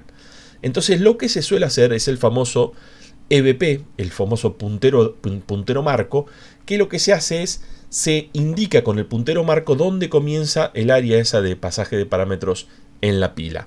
Lo interesante de que esté en la pila y no en la memoria es que no está en una dirección absoluta. Al estar en la pila está en una dirección relativa. ¿Por qué digo relativa? Bueno, porque es relativa a donde esté el tope de la pila. En el tope de la pila está la dirección de retorno y ahí después vienen los parámetros. Si el tope de la pila está más arriba, bueno, los parámetros están más arriba. Si el tope de la pila está más abajo, como dirección de memoria digo, bueno, los parámetros están más abajo, ¿sí? Es como que es dinámica la posición de los parámetros. Y esa es la clave para poder implementar un programa recursivo. Que los programas recursivos son una forma específica, peculiar, de reentrancia. ¿Qué es la reentrancia? Bueno, la pregunta que dispara esta discusión de qué es la reentrancia es un poco por qué es más conveniente usar la pila que está en memoria que directamente una región de memoria. Decíamos, usar una región de memoria no servía, porque se pisaba. Mientras que usar la pila, porque, a ver, ¿por qué se pisa usar una dirección de memoria puntual? Bueno, porque es una dirección absoluta. Entonces a la primera invocación recursiva, a la segunda invocación de la rutina, esa región absoluta de memoria se sobrescribe y se perdió su contenido anterior. En cambio, si usamos la pila, como la pila es dinámica, la ubicación de los parámetros es dinámica, síganme, en la propia pila te podrían quedar múltiples direcciones de retorno, piensa en un programa recursivo, y claro, entre las direcciones de retorno que te va a quedar los parámetros de las invocaciones recursivas. Y van a ir quedando en diferentes lugares de la pila, entonces no se van a pisar. Es una idea, la verdad, absolutamente válida. Es decir, avanzamos con esta discusión. ¿Por qué en un caso podemos implementar soluciones recursivas y en el otro no?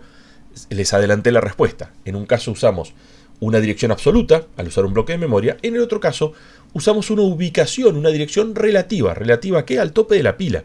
Como el tope de la pila se puede mover, bueno, realmente la ubicación también se puede mover. Y en particular podemos evitar que los parámetros de una invocación pisen a los parámetros de otra invocación posterior. Justamente la diferencia entre una forma de hacerlo y la otra, apuntábamos a lograr un programa recursivo, pero el concepto es más amplio. Y al usar la pila, vamos a terminar obteniendo un procedimiento que se denomina reentrante, o también se lo denomina puro. Un procedimiento puro es un procedimiento que no ensucia, no deja rastros de que anduvo por allí. Y bueno, ¿y cómo sería un procedimiento puro, un procedimiento reentrante? Ok, muy buena pregunta. Para lograr un procedimiento puro necesitamos dos cosas. Primero, que el código no sea automodificable. Ahora vamos a ver por qué. Lo cual, bienvenido sea. Sí, la vez pasada habíamos tocado tangencialmente que era un código automodificable, hablar de los modos de direccionamiento, y mi recomendación era escápenle, no usemos código automodificable. Bastante difícil es programar con código común para encima complicarnos la vida haciendo código automodificable. Y bienvenido sea, porque hacer eso nos va a posibilitar construir procedimientos puros, procedimientos reentrantes. ¿Y cuál es la segunda condición? La segunda condición es que el procedimiento solo trabaje sobre ¿qué cosa? Los registros o la pila del programa. Puede leer el resto de la memoria, puede recibir, consultar estructuras, pero la idea sería que si no modifica esas estructuras que están en posiciones fijas y solo modifica o sus registros o la pila del programa, bueno, ese va a ser un procedimiento puro. ¿Y por qué? Bueno, es más, creo que lo del procedimiento puro se debe estar abandonando porque ahora estamos teniendo mucho cuidado con las... Vamos a usar mejor procedimiento reentrante. No vaya a ser que uno salga procedimiento de raza aria y alguna estupidez así. Entonces, reentrancia, un procedimiento reentrante. ¿Por qué decimos que es ventajoso este tipo de código? Bueno, porque si tenemos presente... Es verdad que a veces nos olvidamos. Las computadoras, desde que se inventaron los sistemas operativos para acá, pasaron a ser multiprogramadas. Sí, en esa época porque eran muy costosas y hoy en día porque nos resulta cómodo que así sea. ¿Qué significa que sean multiprogramadas? Es decir, incluso teniendo un solo núcleo, vas a poder tener más de un programa en ejecución a la vez. Es una cosa prácticamente mágica, que bueno, el detalle fino de cómo lo logra el sistema operativo lo van a ver obviamente en sistemas operativos. Pero tenemos que tener presente que en más de una ocasión hay varios programas corriendo a la vez.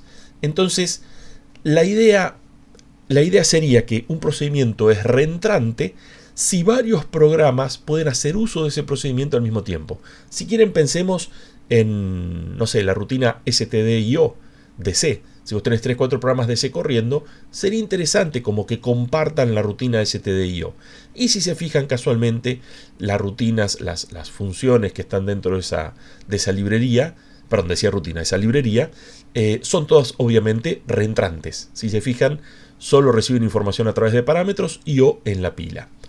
Bueno, justamente hablamos de reentrancia porque es como un concepto más amplio que el propio de recursión. Si bien en general la reentrancia que habitualmente utilizamos es la recursión. Justamente, ¿qué sería la recursión? Si una rutina reentrante te deja que 2 o 3 programas al mismo tiempo usen la misma rutina, bueno, justamente la recursión es un programa sacándole provecho a la reentrancia de una cierta rutina. En lugar de entrar 2 o 3 veces, 2 o 3 programas a la misma rutina, entra el mismo programa 2 o 3 veces a la misma rutina. Así es como que se comparte consigo mismo y no con otros. Funciona igual, si es reentrante para n procesos o para un proceso n veces, da lo mismo. Ok, con este concepto mencionado simplemente para que lo tengan presente, desde como les decía, típicamente vamos a usar recursión, creo que hasta en el práctico de los OCUNS, los que se animen van a ver que sobre el final hay ejercicios en los cuales les pedimos que escriban programas en Assembler para la OCUNS que sean recursivos. Para llegar a ese punto, desde ya tienen que manejar pasaje de parámetros, tienen que manejar, obviamente, programar en Assembler para los OCUNS, pero además simular la pila, manejar bien el pasaje de parámetros, bueno, manejar el sistema operativo de los OCUNS, etcétera, etcétera. Para ir redondeando, vamos a mencionar brevemente cuáles son las etapas que atraviesa un programa desde que lo concebís en la mente, desde que se te ocurre, hasta que ese programa está ejecutando una arquitectura en concreto. Bueno, en este caso también te puede permitir, o en una arquitectura de papel y lápiz también. Ahí es un ida y vuelta, sale de la mente, lo bajamos al papel y después cuando estamos simulando, como lo simulamos mentalmente, vuelve a la mente si quieren. Es verdad que también tenemos a disposición un intérprete para los OCUNS en concreto, así que podríamos pensar que también termina ejecutando en una arquitectura en concreto la que esté corriendo el simulador. ¿Cuáles son esas etapas? Primero, tenemos que escribir el código fuente, ¿no? No me quiero meter en la fase previa, que es cuando analizamos el problema y planteamos la solución como un algoritmo y luego implementamos ese algoritmo como un programa. Digamos, ya esas etapas, bueno, no me conciernen a lo que sería la ejecución del código en sí. Sí es a la resolución de un problema, desde ya usando computadoras. Concretamente, ya tenemos el programa, ya tenemos resuelto cómo resolver el problema usando un algoritmo y arrancamos a escribir el algoritmo. Entonces empezamos a escribir el código fuente. Muy bien. La segunda etapa consiste en transformar ese código fuente, que ustedes saben es un archivo de texto normalmente, a código objeto. Sí, es un nombre raro que se llama objeto, pero es código objeto. Después, ahora vamos a entrar en detalle en qué diablos es el código objeto. Luego hay un momento en el cual tenemos que tomar el código objeto de uno o más archivos fuentes, unirlos entre todos y armar lo que se conoce como el código ejecutable. Pero en ese punto el programa todavía no está en ejecución, solamente lo compilamos. Si quieren, lo compilamos y lo vinculamos, ¿no? La primera es usar un editor de texto o un entorno de desarrollo. La segunda es el compilador. La tercera es el vinculador. Si quieren, ahora como les decía, nos metemos más en detalle. Pero falta una más. Hay que pedirle al sistema operativo que lo tome del disco rígido donde esté el programa, que lo ponga en la memoria, como les contaba hoy, que haga open de standard input, standard output y standard error, y le ceda el cuánto de ejecución para que el programa empiece a funcionar, ¿no? Digamos, setee todo lo que necesita el sistema operativo para cada tanto en el round robin darle algo de poder de cómputo a ese proceso. Metámonos en cada una de estas fases para ver qué necesitamos resolver. Esto es lo que les contaba hoy cuando veíamos el índice. que si bien yo se lo voy a contar en concreto sobre Assembler, la verdad que son las mismas fases para cualquier lenguaje de programación de alto nivel. Así que también estas ideas se aplican a C o a Java o el lenguaje que ustedes gusten. Con bemoles, obviamente, ¿no? Ustedes saben, Java no ejecuta sobre una computadora en concreto, sino sobre una máquina virtual. Bueno, C tiene esa peculiaridad que te transforma el código en C, te lo transforma en Assembler, y después de Assembler, ahí sí agarra este camino que vamos a recorrer a continuación. Pero salvo esos detallecitos, en líneas generales, en cualquier lenguaje de programación se atraviesan estas etapas que estamos viendo aquí. Empecemos con la etapa de compilación. Miren, se me escapó, me quedó genérica. En realidad, si estuviéramos hablando bien en concreto de ensamblado, de lenguaje Assembler, sería etapa de ensamblado. Pero está bien, me gusta que quedó ahí etapa de compilación, que es el nombre más general. En esta etapa, ese código fuente que ya escribimos se transforma en código objeto instrucción por instrucción. ¿A qué les suena? Es lo que hacemos cuando ensamblamos código OCUNS. Agarramos instrucción por instrucción y consultamos el formato de instrucción, la cartilla de instrucciones, y la vamos codificando, argumento por argumento, campo opcode, vamos tomando dato por dato y lo vamos armando. Una cosa que se tiene que hacer en la fase de compilación es resolver la totalidad de las referencias locales. Si llega a haber una referencia local que no se puede resolver, ¿cómo se llama eso? Error de compilación, ¿no? El compilador frena y dice, acá usaste la variable Pepito y no está definida en ningún lado. O acá invocaste el procedimiento Carlos y no está en ningún lado. ¿Sí? Ese tipo al no resolver una referencia local, se aborta la compilación, no fracasa la generación, como decíamos, del código objeto. Es verdad que dentro de nuestro programa puede haber referencias externas. Y esas simplemente en el proceso de compilación se identifican y se marcan en una estructura interna del compilador llamada tabla de símbolos. Se marca que están pendientes de resolver. ¿Cuándo van a ser resueltas? Bueno, en una etapa posterior, obviamente. ¿Qué es esta historia de las referencias externas? Si lo piensan en nuestros programas, no importa en qué lenguaje estemos, siempre hay referencias externas. Me voy, discúlpenme, a C para hacerlo más fácil de seguir el ejemplo. Estás haciendo el hola mundo y en algún lado vas a poner printf. Bueno, ese printf no está definido. Pero, ¿por qué no da error? Bueno, porque te acordaste de poner al principio del programa include stdio. Y cuando haces ese include, si ustedes se acuerdan cómo era el asunto de las directivas al precompilador, se incorporó a tu código fuente el .h, el stdio.h. En ese stdio.h, si no lo hicieron nunca, pueden hacerlo ahora, vayan a chumear qué contiene. Va a haber una declaración que dice printf y al principio le dice extern, o sea que es un símbolo que no es local, es externo. Por esa razón el compilador compila lo más bien. Dice, printf, no lo encuentro. Acá me dice que no lo voy a encontrar, que es externo. Fenómeno. ¿Qué hace el compilador? En ese caso el compilador de C, marca, dice, printf me falta resolver, Está, pero no lo tengo. No da error porque vos le indicaste que es externo. ¿Me entienden? Si uno se olvida la palabrita extern, va a dar error, obviamente. O si uno se olvida, ¿vieron cuando uno se olvida hacer el include? No compila. Claro, te dice printf, no sé lo que es. Tiene toda la razón del mundo al quejarse de eso. Porque si nos olvidamos hacer el include, se transforma en una referencia local printf. Y como dice en el segundo bullet, se tienen que resolver la totalidad de las referencias locales. Si alguna referencia local te quedó sin resolver, da error. Ok. ¿Qué es este asunto de código objeto? Decíamos que la etapa de ensamblado, de compilación, transforma código fuente en código objeto. ¿Qué es el código objeto? A decir verdad, es prácticamente código ejecutable. Le faltan 5 para el peso. ¿Qué le falta? Bueno, casualmente, el código objeto de las referencias externas. Y si quieren, volviendo al ejemplo que les ponía recién, el código objeto de las funciones de librería que hayas usado. Se puede aplicar, es lo mismo, les puse el ejemplo con el stdio porque era de algo que usamos muchas veces, pero también podría haber sido el caso que tenías un código voluminoso separado en módulos, entonces en un cierto módulo mencionás algún símbolo de otro módulo, lo declarás obviamente como extern, entonces para que ese programa compile tenés que juntar todos los módulos, el código objeto de todos esos módulos, y recién ahí vas a poder armar el código ejecutable.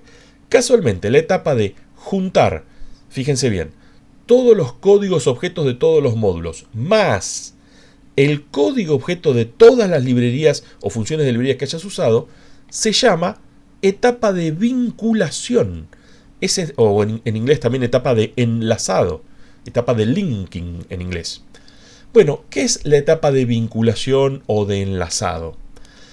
Es una etapa posterior en la cual el código objeto de uno o más archivos fuentes, ¿cómo código objeto de un archivo fuente? Claro, el resultado de haber compilado el archivo fuente de uno o más módulos, se lo termina transformando en código ejecutable. ¿Cuál es la principal tarea de la etapa de vinculación? Bueno, resolver la totalidad de las referencias externas. Esto es muy interesante. No sé si alguna vez les pasó de querer compilar un programa. Bueno, sí nos pasó a nosotros corrigiendo los proyectos. De querer compilar un programa y que falta alguna librería. Y no es que falló la compilación, porque en la compilación la librería estaba declarada correctamente como extern. Bueno, si estaba hecho el include y faltaba el .h, ahí estamos en problemas. Pero bueno, fíjense que lo que falló es justamente el externo, en este caso no hacerlo, ¿no? Si uno después no tiene a disposición el código objeto de esa librería, porque uno se olvidó de incorporarlo por la razón que fuera, lo que va a estar pasando es que va a fallar no el compilador, va a fallar la etapa de vinculación. Hoy en día las computadoras son tan velozes que no nos damos cuenta, ¿no? Uno hace, no sé, Alt F9, Control F9 y te compila todo, te lo vincula todo y ni te das cuenta. Y encima, bueno, cuando estamos aprendiendo a programar hacemos programas muy pequeñitos, ¿no? Los proyectos que hacemos en Orga y en otras materias son increíblemente muy fáciles comparado a lo que van a ser la complejidad de los proyectos de software en los cuales van a estar involucrados en su futura práctica profesional.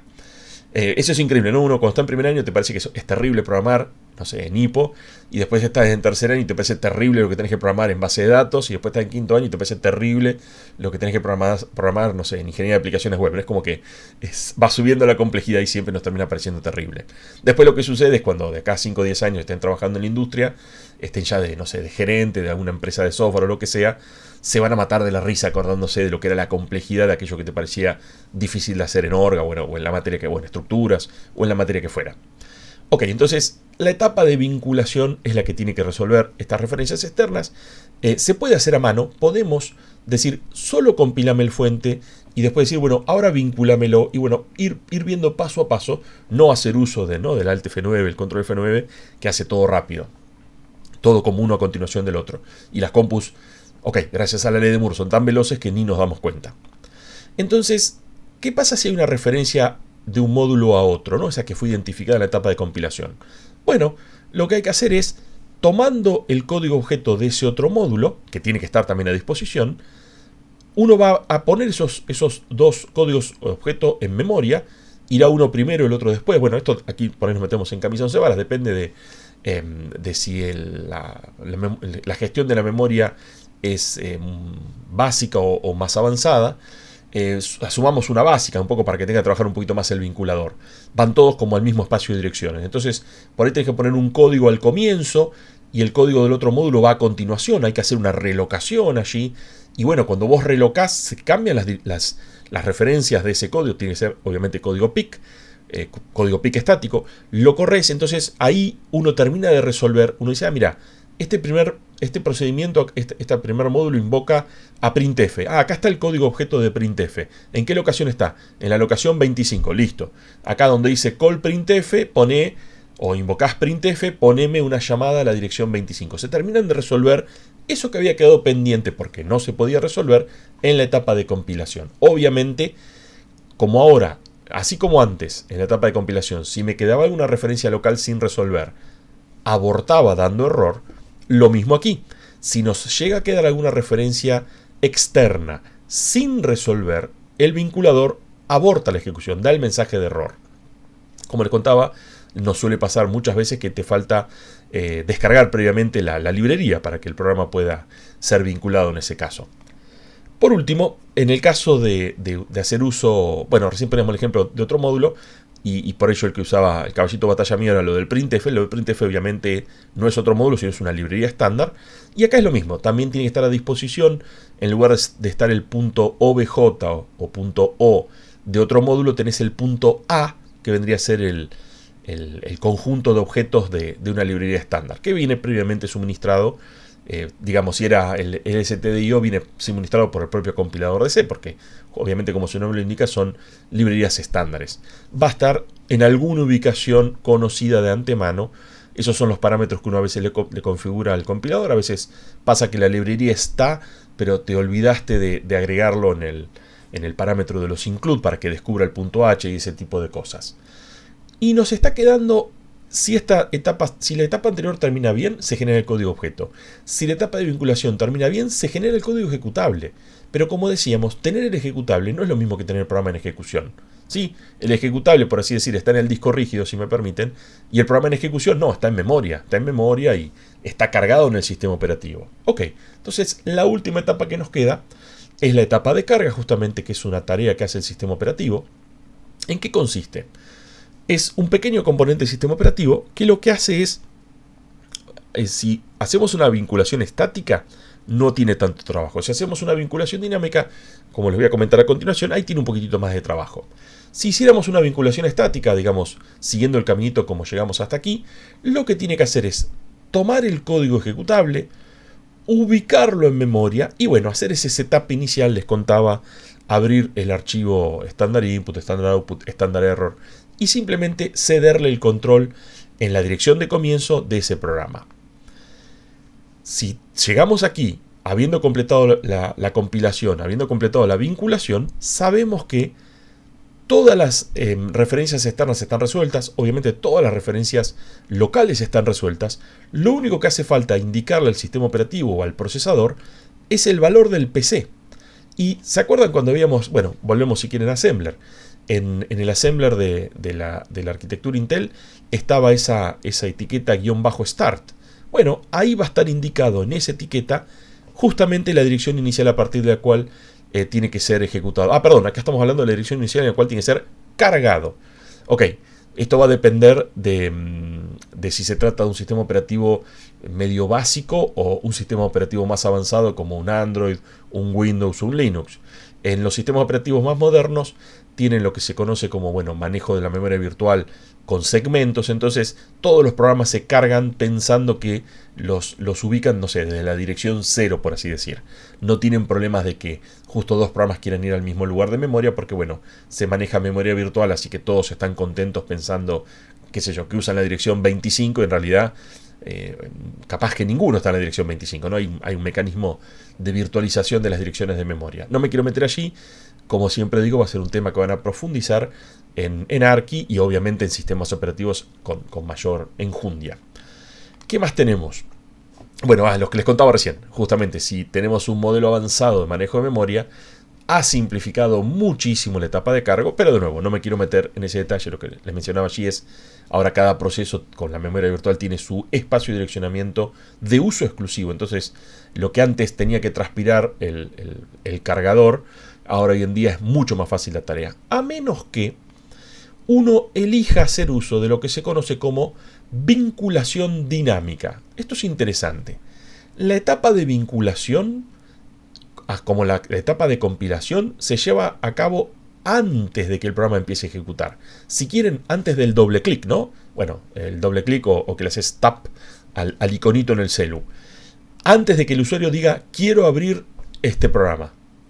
Entonces, ahí se hizo la etapa de, bueno, obviamente, de escribir el código, de compilarlo y de vincularlo. Pero hay una variante que consiste en vincularte con un módulo al cual, por así decir, no lo tenés. ¿Y por qué querrías hacer eso?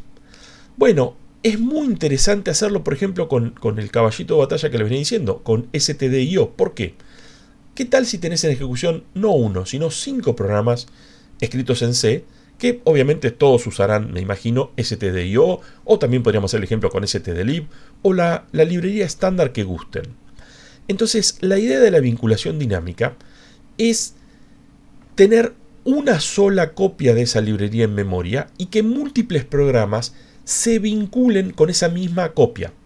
¿Qué ganamos? Bueno, ahorramos memoria. Alguien estará pensando, che, pero hoy en día la memoria, la verdad que no me preocupa. Fenómeno.